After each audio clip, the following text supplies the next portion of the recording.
Lənkəranın Yuxarı Nüvədi kəndindən olan Vüsal Kazımov Vətən müharibəsi zamanı Füzuli, Cəbrayıl, Xocavənd və Şuşanın azad edilməsi uğrunda gedən ağır döyüşlərdə iştirak edib. Şücaəti ilə seçilib.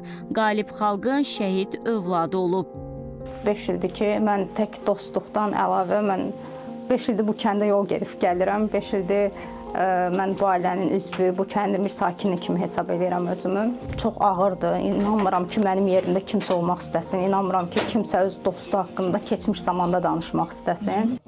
Şəhidin xatirəsi onun təhsil aldığı Yuxarı Nüvədi kənd tam orta məktəbində də anılıb. Düz 5 il bundan qabaq, noyabrın 29-unda qəlbimə yatan o kədər bugün artıq qürur hissi ilə əvəz olunub. Çünki mən bugün qürur hissi duyuram ki, mənim oğlum vuruşub, döyüşüb, şəhid olubsa da vətən uğrunda, torpaqlarımızın azad olunması uğrunda vuruşub və bu qürur verici hissidir. Mən inanıram ki, ildən ilə bu qürur daha da artacaq və ən azı heç olmasa təsəlli verici bir his kimi qəlbimdə yaşayacaq.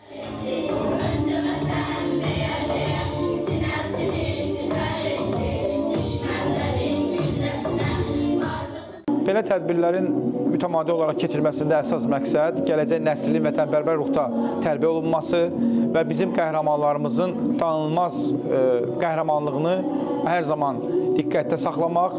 Şəhid baş leytenant Vüsal Kazımov vətən qarşısında göstərdiyi xidmətlərə görə orden və medallarla təltif olunub. Nuranə Tələt qızı Rəşdə Zülfüqarova, Şahin İlhamoğlu, Röya Qarabağlı, ASTV xəbər.